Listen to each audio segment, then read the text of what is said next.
respectivamente, y cuya característica principal es un trastorno de la coagulación y que puede provocar sangrados excesivos, traumatismos leves, incluso cirugías. Y por otro lado tenemos a la distrofia muscular de Duchenne, donde el gen mutado es el de distrofina, y ese tipo de enfermedad suele afectar a los músculos provocando una debilidad severa. En este tipo de enfermedad los niños dejan de caminar alrededor de los 14 años, incluso pueden llegar a fallecer en alrededor de los 20 a 30 años, mientras que las mujeres con este tipo de enfermedad simplemente suelen mostrar una afección cardíaca leve e incluso una hipertrofia de los gemelos. Y bueno, en cuanto al patrón de transmisión, el 50% de los hijos varones suelen ser afectados y el 50% de las hijas serán portadoras. Y por último, la herencia ligada al cromosoma X dominante. En ese patrón, una sola copia mutada del gen es necesaria para que tanto el hombre como la mujer presenten la enfermedad. Los síntomas suelen ser más graves en hombres y los síntomas suelen ser más variables en mujeres debido a la presencia de otro cromosoma X. La transmisión suele ser, si es de la madre afectada, los hijos serán en un 50% afectados y las hijas en un 50% afectadas. Y si es de un padre afectado, todas las hijas serán afectadas y ningún varón será afectado, porque el varón no dona el cromosoma X. Y bueno, dentro de esta, pues tenemos la osteogénesis imperfecta tipo 2, que suele ser la letal, y la hipertricosis congénita, que es el crecimiento de vello excesivo. ¿Se entendió antes de que pase a la siguiente? Sí.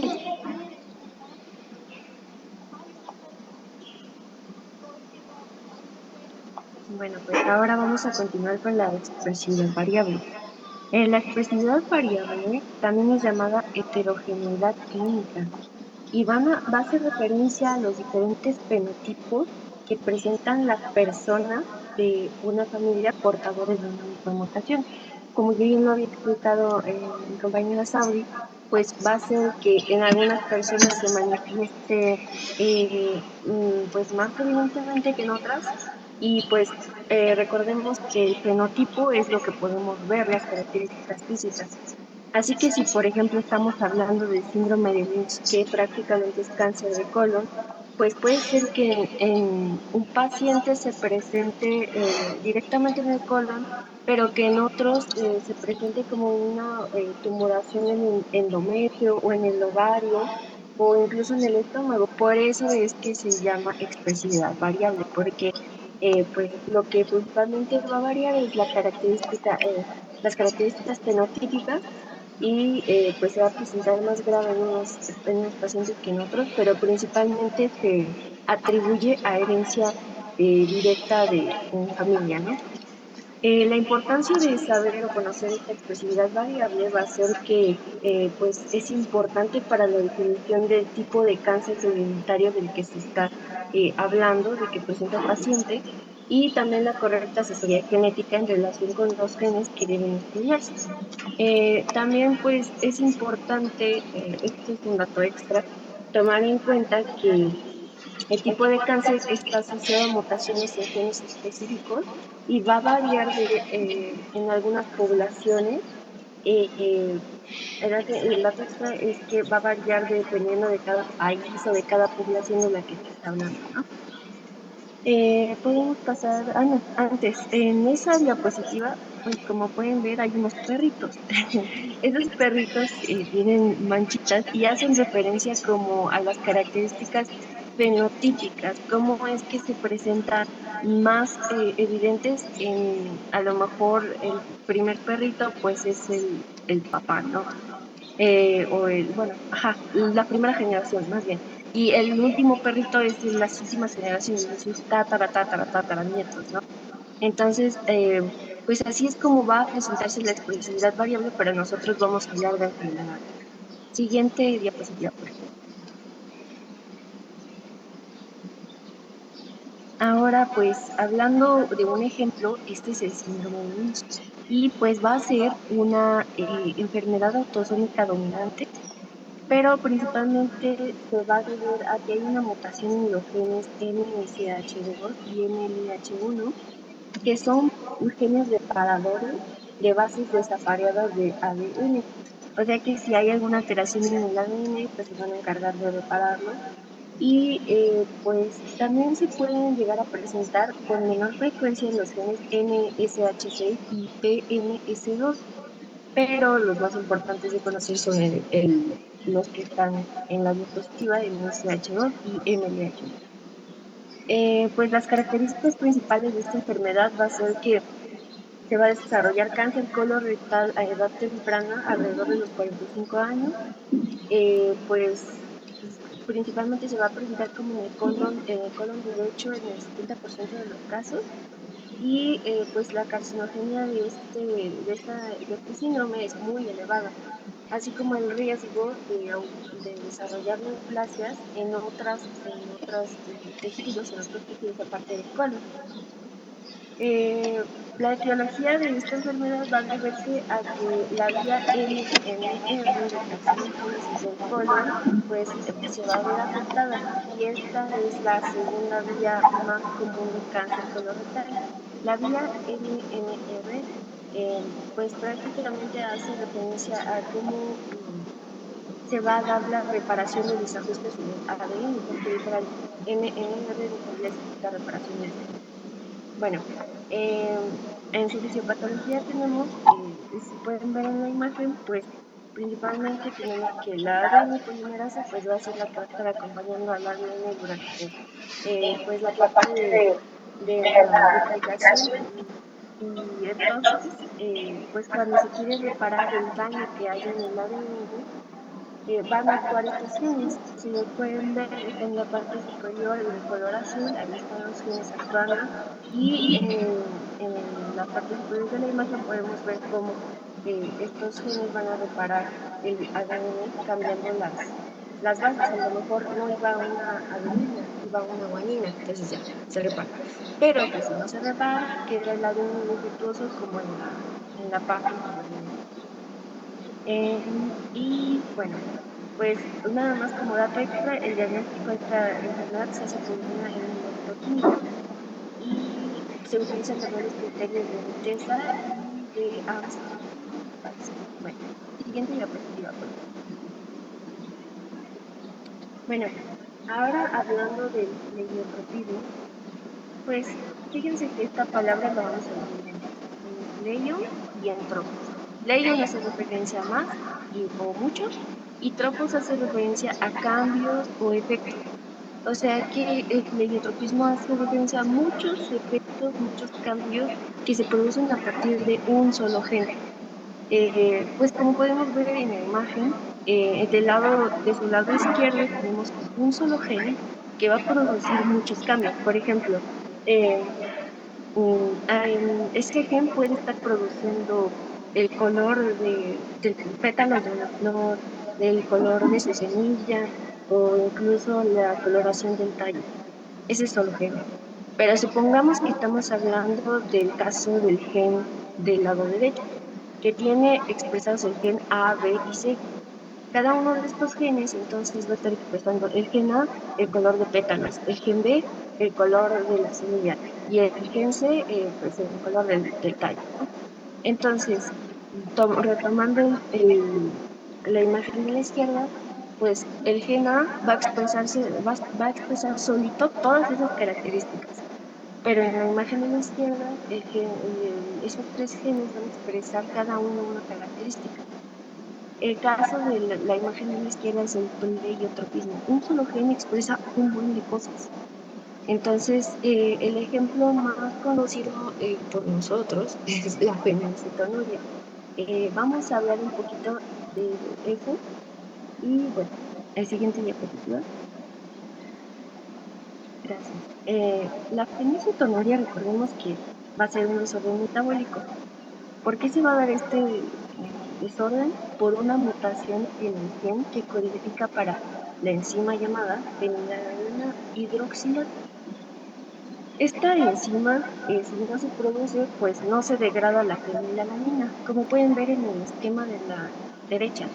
Eh, estamos viendo la fenilalanina que se va a acumular porque no hay suficiente fenilalanina hidroxilasa para poder transformarla en tirosina.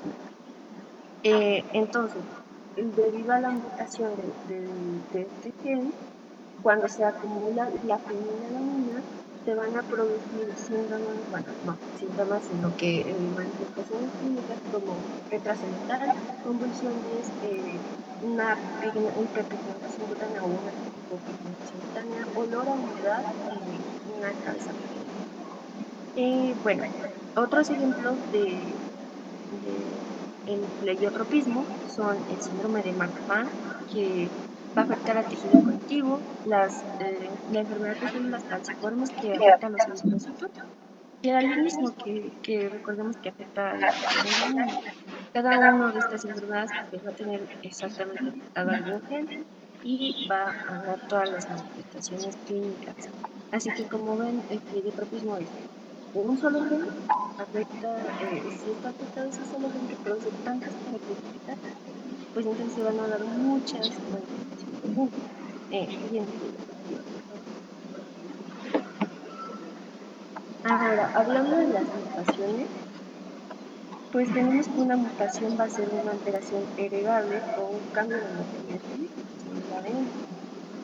Estas mutaciones pueden surgir por la exposición a agentes mutágenos, pero pues la mayoría se va a producir espontáneamente por errores durante la replicación y la propagación del ADN.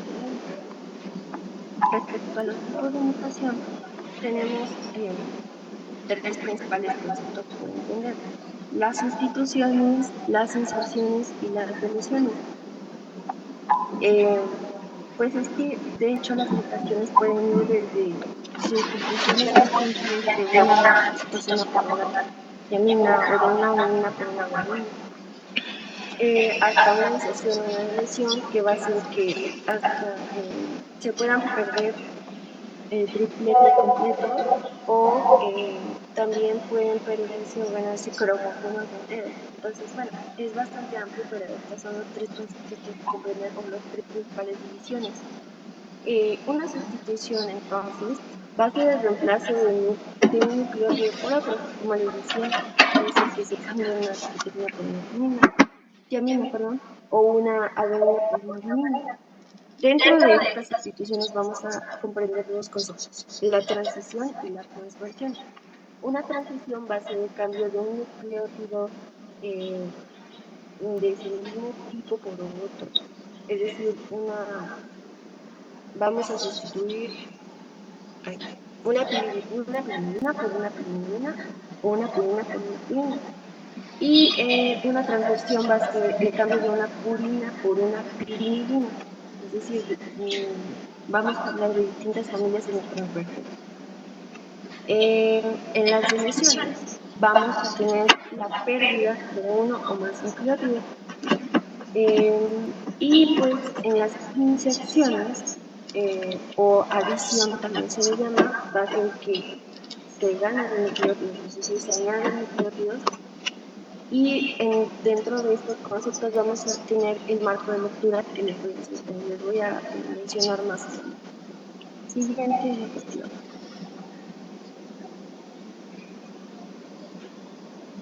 Bueno, en las sustituciones de nucleótidos tenemos tres importantes mutaciones. Fíjense, tenemos las mutaciones de cambio de sentido, también llamadas missengs en inglés. Es decir, missengs quiere decir sin sentido, o sea, se altera el significado de la cadena de la que estamos hablando. Y entonces, pues puede ocurrir que se dé la sustitución de un único nucleótido, o sea, una mutación puntual, y pues esto incluso se observa en la condroplasia, lo que puede llevarnos a que se altere, o bueno, más bien lo que puede alterar el código en un tripleto de bases y causar la sustitución de un aminoácido por otro. Eso quiere decir que debido a esta mutación puntual, se puede alterar la función de la proteína que se llega a codificar. Y tenemos otro otro concepto a comprender que es las mutaciones nonsense o que generan una terminación prematura de la producción. Nonsense quiere decir eh, que no tiene sentido. Lo que quiere decir para nosotros es que estas mutaciones se van a dar cuando en lugar de seguir traduciendo codones normales, así adenina, citosina, timina, se traduce a un codón de terminación. Entonces la proteína queda cortada antes de tiempo y por lo tanto aquí tenemos dos consecuencias principales. La primera es que el ARN mensajero se degrada muy rápido y esto pues obviamente frena la traducción. Y la segunda es que la proteína truncada pues va a ser muy inestable y se degrada muy rápido. Ahorita vamos a ver un esquema para que se entienda un poquito mejor. Eh, También tenemos las mutaciones que afectan la transcripción y procesamiento y traducción del RNA. Pues estas mutaciones van a requerir de una serie de modificaciones, como la unión del factor de transcripción, la adición de la caspinasa 5', la poliadenilación, el corte y el empalme, que es el splicing. Y bueno, pues en sí, aquí, para que los intrones de RNA no procesados se separen y los exones se empalmen, pues para llegar a un RNA maduro, va a ser necesario que se dé una secuencia específica de nucleótidos. Pero para entender mejor esto, vamos a pasar el esquema. ¿Puedes pasar a la siguiente diapositiva? Mire, recordemos que para poder llevar todo el proceso de transcripción, traducción y eso, en el RNA mensajero va a estar pues precisamente transcribiendo bueno, va a estar transcribiendo el ADN, ¿no? Entonces, durante la transcripción vamos a tener las partecitas moradas que son exones y la línea que representa los intrones. Entonces, en la unión de esos exones e intrones va a haber como ciertas secuencias parejas de nucleótidos para poder más adelante unir los exones, o sea, las partes moradas, y que al final de todo nos quede pues el RNA mensajero maduro para poder llegar al citoplasma y que mediante los ribosomas pues finalmente se sintetice la proteína. Lo que nos quería decir la anterior diapositiva es que durante las mutaciones que afectan la transcripción y procesamiento y la traducción del RNA, es que pues se dan mutaciones en las secuencias que unen a los exones y a los intrones. Entonces, pues esto lo que provoca es que no haya un splicing, porque prácticamente, pues igual esto es en el splicing, ¿no? Que se unen los exones. Y también se produce que haya como competición de parte de otras secuencias que se creen como secuencias falsas de, de nucleótidos que estén intentando sustituir a esas uniones entre intrones y exones. Entonces, pues por lo tanto puede ser que un pedacito de exón diga, ay, mira, ahí está la secuencia que me toca. ¿Y cuál? Le tocaba la que estaba, pues digamos, en otra parte. Más o menos me están entendiendo o quieren que se las vaya a explicar. Chicos, ¿les quedó claro? Yo sí le entendí. Ok, Noemí. Aparte de Noemí. Bueno, como nadie dice nada, yo quiero entender que está claro. Yo no le entendía la segunda parte cuando ya está hablando del splicing. A ver, Luna. A ver, ¿le puedes repetir esa parte? Sí, por favor. Igual no se escucha mucho. No sé si le puedes... No sé si te puedes pegar un poquito más a tu micrófono, porfa. Sí, doctora. Gracias. ¿Ya se escuchan, verdad? Un poquito, un poquito. Mejor. Ok. Bueno, a ver, entonces, mira, ¿me puedes cambiar de diapositiva, Saúl, por favor? Ese es el splicing alternativo. Bueno, si recordamos, el splicing va a ser como el proceso mediante el cual se unan diferentes pedacitos de exones, o bueno, diferentes exones para poder formar el ARN mensajero. El splicing va a consistir en que se seleccionan los exones específicos para poder dar espacio a una secuencia de ARN mensajero que nos diga, bueno, esta secuencia va a ser para tal proteína, para la proteína 1, la siguiente secuencia va a ser para la proteína 2. Eso es lo que hace el splicing, como discriminar entre exones para poder dar lugar a proteínas específicas al final del proceso. ¿Ya me escuché mejor? Ya, muchas gracias. ¿Alguna otra duda?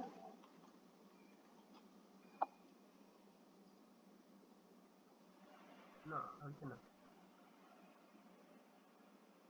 Bueno, por último, vamos a hablar de deleciones, inserciones y reordenamientos.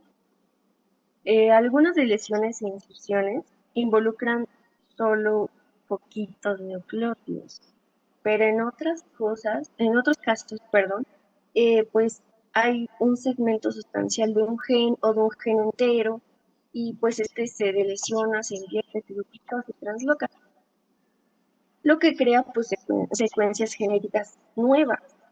Entonces, pues no es difícil comprender los conceptos. Recordemos que de lesión va a ser referencia a cuando se pierden nucleótidos, y la inserción va a ser referencia a cuando se ganan, se adicionan, porque también se le llama adición.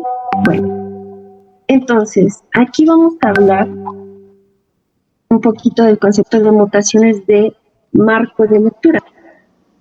Estas mutaciones van a hacer referencia a la mutación en la que hay una inserción o una deleción de nucleótidos que no son múltiplos de 3. Recordemos que los tripletes ponen de 3 nucleótidos, pero en estas mutaciones de cambio de marco de lectura, pues no va a haber ese triplete completo con factor, nada más como pares incluso de nucleótidos. Y pues al final todo el marco de lectura, que es todo esto de la secuencia de los nucleótidos, pues se va a ver alterado. Y fíjense que esto, para poder comprenderlo mejor, pues un ejemplo que es la nucleotidia A, y pues se observa la presencia de unas secuencias que se llaman línea, que son de variables kilobases de longitud y están insertadas en un exón que pertenece al gen del factor 8. Recordemos que en la movilidad, pues este es el factor que está afectado. Sí. Y pues esto lo que provoca es que se interrumpa la secuencia codificante y se inactiva el gen del factor 8. Si pueden ver en la imagen, pues tenemos precisamente que no hay esa unión correcta, o más bien hay una alteración entre la unión de los exones, y por lo tanto al final lo que pasa es que se invierte el segmento del gen y por lo tanto pues no se va a poder sintetizar correctamente el factor 8. Y bueno, eso es todo de nuestra parte. Si tienen alguna duda, pues díganos. Muchas gracias. Muchísimas gracias, Dana. Y bueno, al equipo 1, ¿alguien tiene alguna duda, algún comentario sobre la presentación? ¿Sobre algún concepto? No. De mi parte, Bueno, no. a mí, Ay, bueno, yo sí tengo una duda. Adelante, Wendy. Bueno, es que lo que entendí acerca del concepto de expresividad variable es como qué tanto se expresa algo pero bueno, a mí en lo personal no me ha quedado claro qué es como que la diferencia con la penetrancia. No vendrían a ser lo mismo, pero no me queda muy clara esa diferencia. Diferencia. A ver, este equipo, ¿quién le puede contestar? ¿Cuál es la diferencia entre la penetrancia y la expresión variable?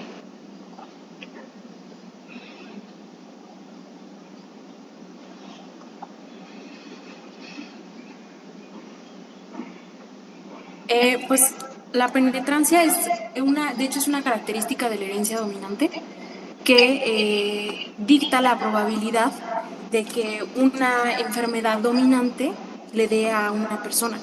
Por ejemplo, en la neurofibromatosis, la penetrancia, o sea, la fibromatosis es una enfermedad dominante. Entonces, la penetrancia de la neurofibromatosis siendo dominante es del 100%.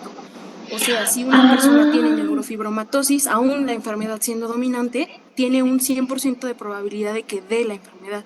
Porque incluso hay probabilidades más, hay menos, o sea, hay poca probabilidad de que una enfermedad siendo dominante le dé a una persona, sí, le dé a una persona. O sea, no siempre dan las dominantes. De hecho, es una, como te decía, es una característica. Bueno, eso es la penetrancia. Y la expresividad variable es justamente igual una característica de la herencia dominante, en donde una familia normal, bueno, se explica con, o sea, con una familia, ¿no? Supongamos que hay una familia que tienen justo ese ejemplo de la neurofibromatosis.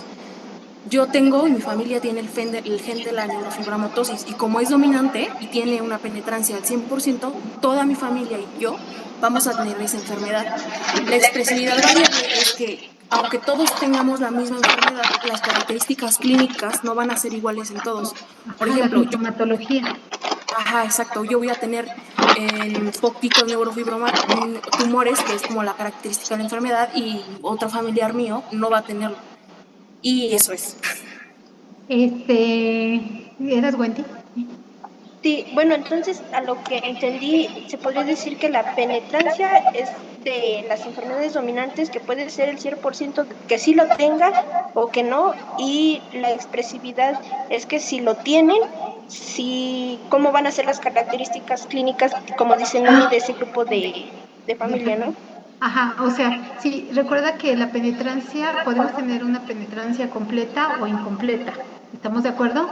La penetrancia no siempre es al 100%, puedes tener una penetrancia completa e incompleta. Y la expresión variable es cómo se van a expresar los síntomas. Como bien lo decía Noemí, no toda la sintomatología se va a presentar en la misma familia, sino va a haber diferentes, a lo mejor unos tienen, o sea, es un ejemplo, le duele el codo, a otros no. ¿Sí me explico? A eso se refiere. Esa es la diferencia entre uno y el otro término.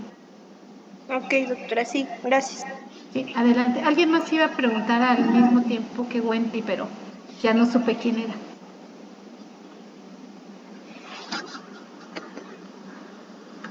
Creo que fui yo, pero era, bueno, una duda muy chiquitita. Dije que no tenía duda, pero en realidad era sobre lo del pleotropismo, algo así. Pleiotropismo. Ajá. Ajá. La única duda es, bueno, si me podrían explicar de nuevo el ejemplo de fenicetonuria. Adelante, equipo 1.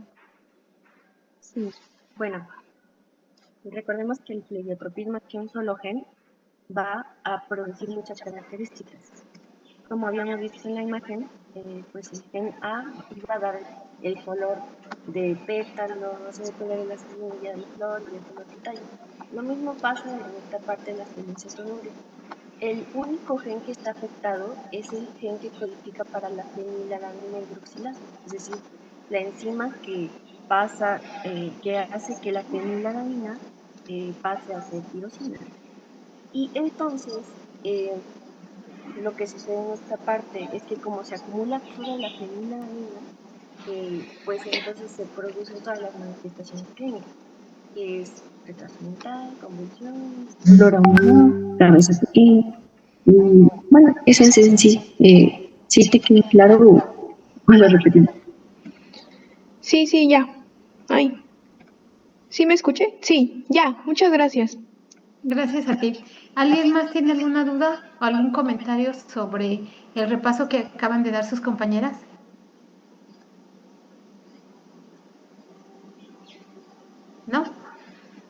Ok, pues muchas gracias equipo 1, muy buena presentación.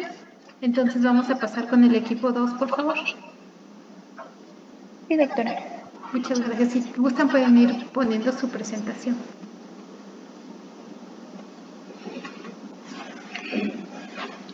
Tan linda y yo.